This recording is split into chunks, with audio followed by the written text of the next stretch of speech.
Ganga Katni YouTube channel में आपका हार्दिक स्वागत, वंदन एवं अभिनंदन है। दोस्तों, पिछले सभी कक्षाओं में हमने देखा है कि ऋग वैदिक काल, उत्तर वैदिक काल की चर्चा हो चुकी है। इससे पिछले वीडियो में हमने देखा था ऋग वैदिक काल और उत्तर वैदिक काल में जो ऋग वैदिक काल और उत्तर वैदिक काल की जो प्रशासनिक व्यवस्था थी उसके संदर्भ में हमने देखा था कि पहले क्या होता था, कुल होता था। कुल के बाद क्या होता था, कुल के बाद होता था ग्राम। ग्राम स्तर की प्रशासनिक इकाई थी। उसके बाद क्या था, ग्राम के बाद हमारा आता था विश्व। विश्व के बाद क्या आता था, जन। यहां तक ये ऋग वैदिक काल की प्रशासनिक इकाइयां होती थी। कुल का मुखिया कुलक,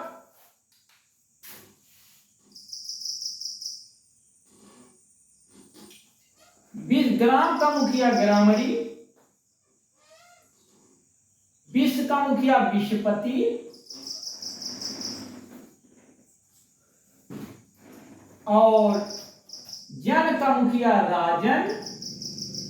और जब उत्तर वैदिक काल आया, यानी कि 1000 ईसा पूर्व से 600 ईसा पूर्व के बीच का जो टाइम पीरियड आया, तो इस बीच की समयावधि को, जिसमें यजुर्वेद, सामवेद, अथर्ववेद की रचना हुई और ब्राह्मण ग्रंथ लिखे गए, उपनिषद लिखे गए। उपनिषदों के बाद जो है उनके आरण्यक लिखे, उपनिषद लिखे गए, फिर आरण्यक लिखे गए, और धीरे धीरे यह क्रम चलता गया। और उत्तर वैदिक काल में छोटे छोटे जन जब मिल गए तो ये क्या बना दिए, जनपद। तो जनपद का मुखिया भारी भरकम उपाधियां धारण करने लगे, जैसे राजा, सम्राट, महाराजाधिराज,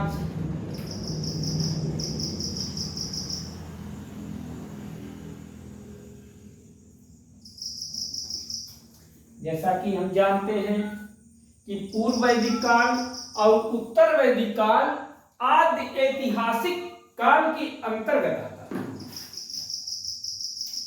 यह 1000 ईसा पूर्व से 600 ईसा पूर्व के बीच के जो टाइम पीरियड है, 1500 ईसा पूर्व से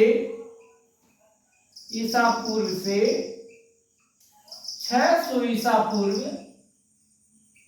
के बीच की जो समयावधि है, इसको हमने क्या कहा था, वैदिक काल।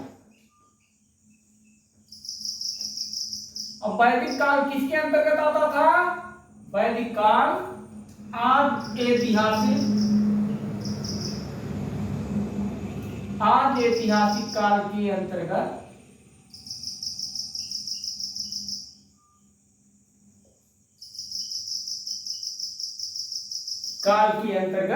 आता था। वैदिक काल में लिपि संबंधी अवधारणा का विकास नहीं हुआ था। जब कालांतर में लिपि संबंधी अवधारणा अस्तित्व में आई और लेखन कला का विकास हुआ, लेखन कला अपने अस्तित्व में आई, तब वैदिक ज्ञान की विपुल भंडार को सुरक्षित करने के लिए लिपि संबंधी अवधारणा की आवश्यकता थी। क्योंकि वैदिक ज्ञान के विपुल भंडार को सुरक्षित रखने के लिए लिपि संबंधी अवधारणा अस्तित्व में आई, और लगभग 6वीं शताब्दी ईसा पूर्व में जब लेखन कला अपने अस्तित्व में आ चुकी थी, तब जो है उस समय, उस टाइम पीरियड में, अर्थात 650 650 ईसा पूर्व के उत्तरार्ध में, 650 ईसा पूर्व के उत्तरार्ध में अर्थात 6ठी शताब्दी ईसा पूर्व में जो है ये जनपद मिलकर के छोटे छोटे जनपद मिलकर के महाजनपदों का निर्माण कर रहे थे। तो यहां पर महाजनपद काल, तो छोटे छोटे जनपद मिल गए तो ये महाजनपद का निर्माण हो गया। इस तरह हम देखते हैं कि 6ठी शताब्दी ईसा पूर्व तक आते आते जो लिखित साक्ष्यों के साथ साथ पुरातात्विक साक्ष्यों के साथ लिखित सामग्री भी हमको प्राप्त होती है। इसलिए 6ठी शताब्दी ईसा पूर्व से पूर्व के बाद के टाइम पीरियड को 6ठी शताब्दी ईसा पूर्व, 6ठी शताब्दी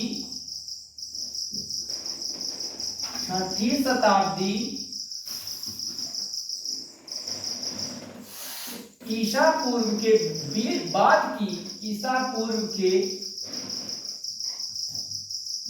की समयावधि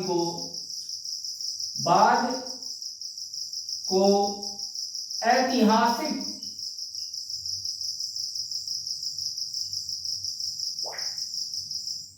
काल की शुरुआत माना जाता है। यानी जो ऐतिहासिक काल है वो 6ठी शताब्दी ईसा पूर्व के बाद ऐतिहासिक काल की शुरुआत हुई। हमने सिंधु घाटी सभ्यता में देखा था कि सिंधु घाटी सभ्यता में तो पूरा तात्विक साक्ष्य था, और जबकि लिपियां भावचित्रात्मक लिपि की भी प्राप्ति हुई, लेकिन उसको पढ़ा नहीं जा सका। तो इसलिए सिंधु घाटी सभ्यता भी आद्य ऐतिहासिक काल के ही अंतर्गत आती है, जबकि वैदिक काल में लिपि संबंधी अवधारणा का विकास नहीं हुआ था। तो वैदिक काल में जो वैदिक काल का भारत का इतिहास है वह आद्य ऐतिहासिक काल के अंतर्गत आता है, क्योंकि वैदिक काल तक लिपि संबंधी अवधारणा का विकास नहीं हुआ था। 6ठी शताब्दी ईसा पूर्व में, 6ठी शताब्दी ईसा पूर्व में जो भारत का इतिहास है वो ऐतिहासिक काल की शुरुआत 6ठी शताब्दी ईसा पूर्व से भारत में माना जाता है। इस तरह हम देखते हैं कि 6ठी शताब्दी ईसा पूर्व में छोटे छोटे जनपद मिलकर के बड़े बड़े महाजनपदों का निर्माण कर रहे थे, और भारत भूमि पर उस समय 16 महाजनपद विद्यमान थे।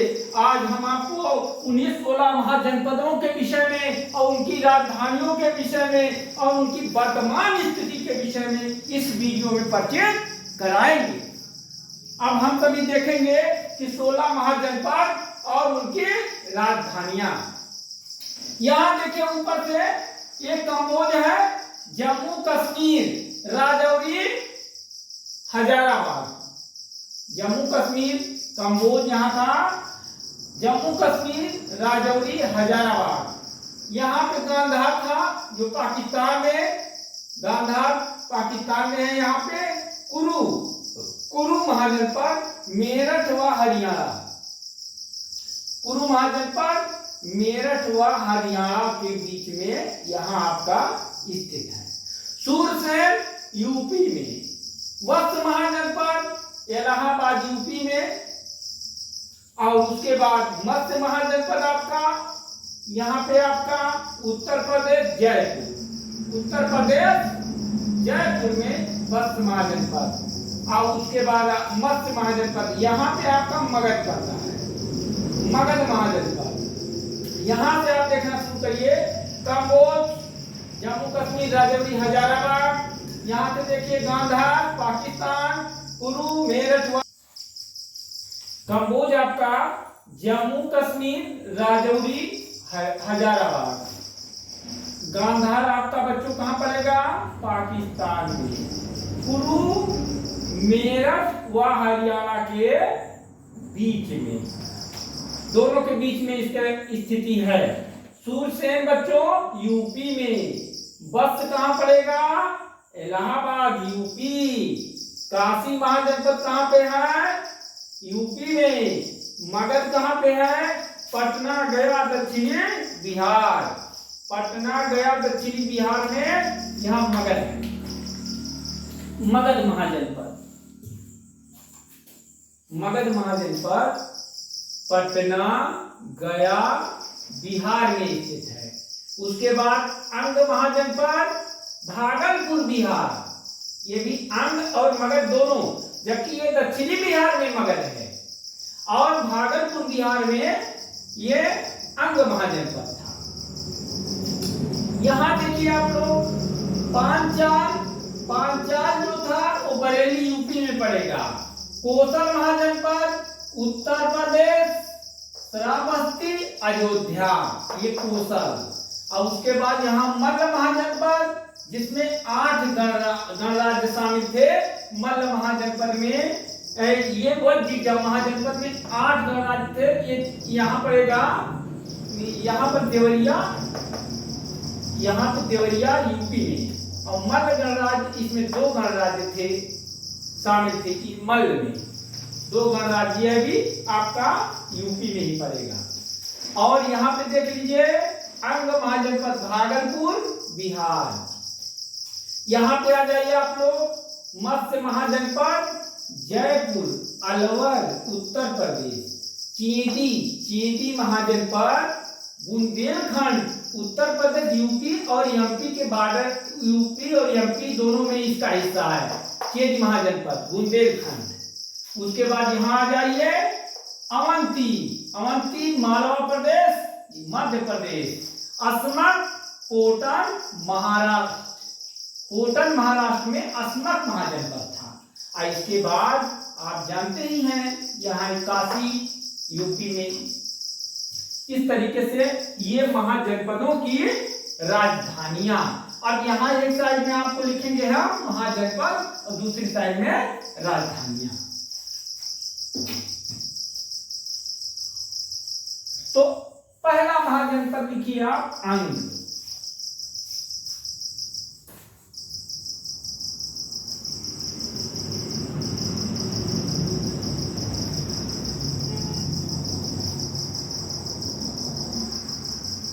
तो पहला महाजनपद है आपका अंग। तो अंग महाजनपद, पहला महाजनपद आपका हो गया अंग।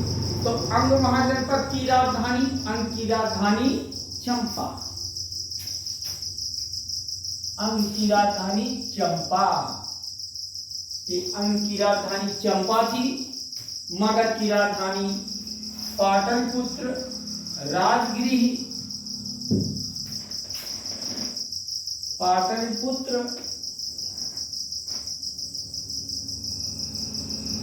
राजगृह, गिरिब्रज भी कह सकते हैं इसको।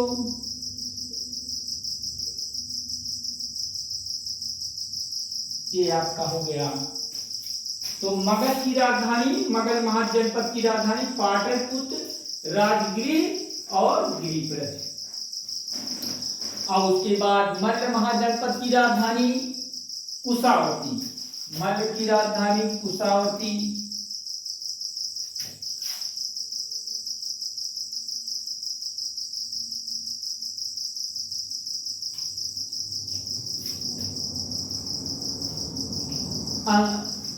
मल्ल की राजधानी काशी की वाराणसी, काशी की यहाँ देख लीजिए, इसकी राजधानी वाराणसी थी। काशी, काशी की राजधानी वाराणसी, काशी की राजधानी वाराणसी थी। गांधार का तक्षशिला, कंबोज का हाटक। गांधार का क्या था?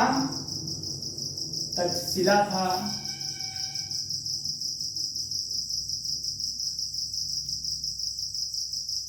गांधार की राजधानी क्या थी बच्चों? तक्षशिला थी। गांधार की राजधानी तक्षशिला, कंबोज का हाटक, कोसल का श्रावस्ती, श्रावस्ती, कंबोज का आपका हाटक था। कंबोज की राजधानी हाटर और कोसल का श्रावस्ती।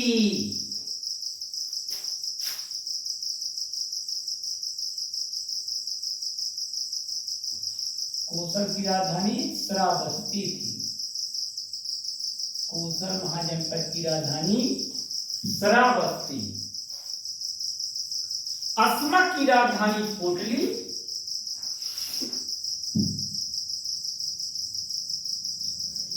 अस्मक की राजधानी आपकी कोटली थी।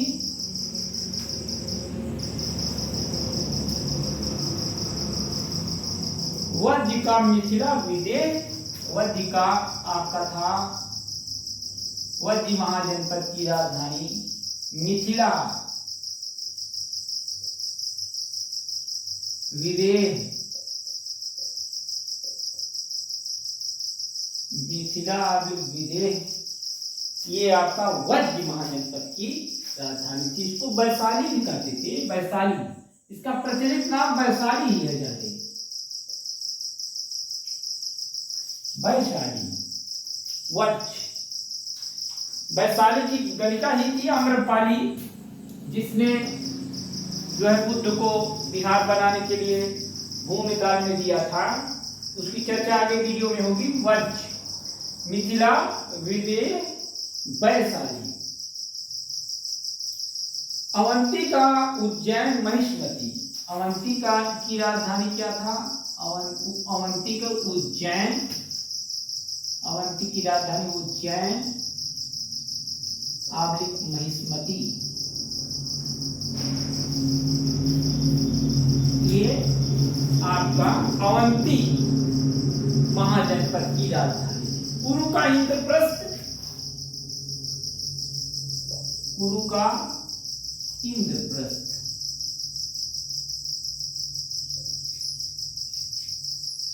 कुरु महाजनपद की राजधानी इंद्रप्रस्थ थी। मत्स्य का विराटनगर।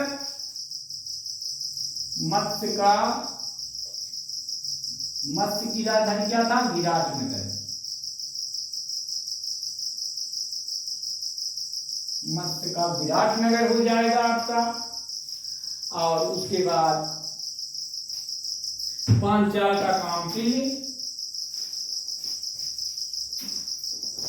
पांचाल की राजधानी कामपिल्य थी। पांचाल की राजधानी कामपिल्य थी। वत्स की कौशाम्बी थी।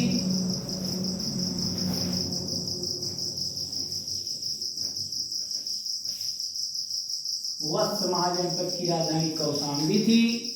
और उसके बाद आपका चेदी का शक्तिमती। चेदी की राजधानी शक्तिमती थी। शक्तिमती,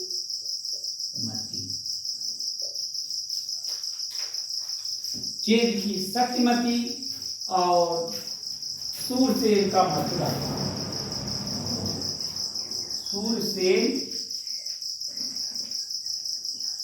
सूरसेन का मथुरा। ये आपकी राजधानियां थी। 16 महाजनपदों की राजधानियां। इन 16 महाजनपदों की चर्चा बहुत पूछा जाता है। क्वेश्चन आपको बता दिया जा रहा है। इन 16 महाजनपदों की चर्चा जैन ग्रंथ भगवती सूत्र और जैन ग्रंथ, यहां आप लोग समझ लीजिए, जैन ग्रंथ भगवती सूत्र, भगवती सूत्र और बौद्ध ग्रंथ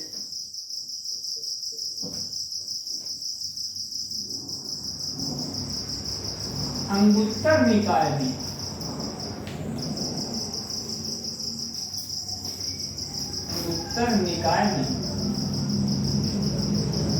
इन 16 महाजनपदों की चर्चा की गई। इन 16 महाजनपदों की चर्चा जैन ग्रंथ भगवती सूत्र और बौद्ध ग्रंथ अंगुत्तर निकाय में किया गया है, जो बहुत ही इंपॉर्टेंट फैक्ट है। ये पूछा जाता है, प्रत्येक वर्ष इसे पूछा ही जाता है। इस तरह हम देखते हैं कि जो ऐतिहासिक काल का प्रारंभ है। समय के बाद निकाल करा दीजिए और राजधानी के बाद निकाल करा दीजिए। तो पुनः आप लोग एक बार सारे पॉइंट्स को रिकॉल कर लें। जैसे कंबोज, जम्मू कश्मीर, हजारा, गांधार पाकिस्तान, कुरु मेरठ व हरियाणा, सुरसैन यूपी, वस्त इलाहाबाद यूपी अलवर, और यहाँ मस्त यूपी, केजी बुंदेलखंड यूपी और एमपी के मध्य में, काशी आपका उत्तर प्रदेश, यूपी मगध ये जो है पटना नगर दक्षिणी बिहार में पड़ेगा, अंग भागलपुर बिहार में। और यहाँ आप देख लीजिए पांचाल महाजनपद बरेली यूपी में, कोसल महाजनपद श्रावस्ती अयोध्या, मल्ल आपका पड़ेगा देवरिया यूपी में, बज्र में 8 गणराज्य थे जो मुजफ्फरनगर बिहार में थे। गणराज्य वे राज्य होते थे जिनमें समूहों के द्वारा शासन किया जाता था। तो जो मल्ल गणराज्य था उसमें 8 समूह थे और 8 समूहों के द्वारा वहां मल्ल गणराज्य में शासन 2 गणों के द्वारा मल्ल गणराज्य में और 8 गणों के द्वारा वज्र गणराज्य में शासन चलाया जाता था। तो मल्ल गणराज्य में 2 गण शामिल थे और वज्र गणराज्य में 8 गण शामिल थे।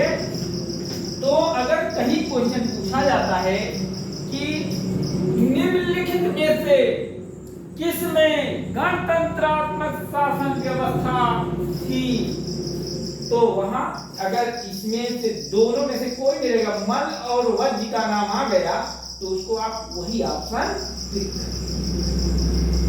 और इसके बाद आप इधर देखिए चेदी था, बुंदेलखंड यूपी एमपी पड़ेगा, मगध यहाँ तक हो गया था, अवंती जो है मालवा एमपी में पड़ेगा मध्य प्रदेश में, अस्मक जो है कोटन महाराष्ट्र में पड़ेगा बच्चों। और इस तरीके से आप पुनः जो है यहाँ महाजनपदों की राजधानियां निकाल कर लीजिए। अंग की राजधानी चंपा, मगध का पाटलिपुत्र, राजगीर गिरिब्रज, मल्ल का कुशावती, काशी का वाराणसी, गांधार का तक्षशिला, कंबोज का हाटक, अंग का चंपा, मगध का पाटलिपुत्र, मल्ल का कुशावती, काशी का वाराणसी, गांधार का तक्षशिला, कंबोज का हाटक, कोशल का श्रावस्ती, अस्मक का कोटली, वज्र का मिथिला, विदेह वैशाली, जो भी सब कह सकते हैं उसको आप, अवंती का उज्जैन महिष्मती, और कुरु महाजनपद की राजधानी इंद्रप्रस्थ थी। इसके बाद आप आ जाइए मत्स्य महाजनपद, इसकी राजधानी विराटनगर, और पांचाल महाजनपद राजधानी काम्पिल, वत्स महाजनपद की राजधानी कौशाम्बी, चेदी महाजनपद की राजधानी शक्तिमती, और उसके बाद सुरसेन महाजनपद की राजधानी मथुरा। इस तरीके से महाजनपद काल से भारत में ऐतिहासिक काल का प्रारंभ 6वीं शताब्दी ईसा पूर्व से माना जाता है। और इससे पूर्व जब छोटे छोटे जन मिल करके जनपद बनाए, उसके बाद हमने देखा था पिछले वीडियो में कि छोटे छोटे जो है जन मिल करके क्या बनाए, उत्तर वैदिक काल में जनपद बनाए। लेकिन जब 6वीं शताब्दी ईसा पूर्व का दौर आया तो 6वीं शताब्दी ईसा पूर्व में जो छोटे छोटे जनपद थे, जनपदों का आकार बढ़ा। तो जनपदों का जब आकार बढ़ गया तो जनपदों ने धीरे धीरे जनपदों का जब विलय हुआ, तो जब जनपदों का विलय हुआ तो छोटे छोटे जनपद मिल करके महाजनपद का निर्माण किया। और 6वीं शताब्दी ईसा पूर्व के 650 ईसा पूर्व के आसपास का जो टाइम पीरियड है, ये जो है महाजनपद काल का टाइम पीरियड है, इसमें छोटे छोटे जनपदों का अस्तित्व समाप्त हो गया। छोटे छोटे जनपद मिल करके महाजनपद का निर्माण कर रहे थे और यहीं से 6ठी शताब्दी ईसा पूर्व से पुरातात्विक सामग्री के साथ साथ लिखित सामग्री प्राप्त होती है। इससे माना जाता है कि 6ठी शताब्दी के ईसा पूर्व के आसपास भारत में लेखन कला का विकास हुआ और पुरातात्विक साक्ष्यों के साथ साथ और लिपि संबंधी साक्ष्य भी प्राप्त होने लगे। इसलिए जो है ऐतिहासिक काल का जो प्रारंभ है वो 6ठी शताब्दी ईसा पूर्व से माना जाता है। अगली कक्षा में इसी के साथ हम अपने सेशन को विराम देते हैं। जय हिंद, जय भारत। तो बच्चों, आपका सेशन इसी के साथ हम अपने सेशन को विराम देते हैं। जय हिंद, जय भारत।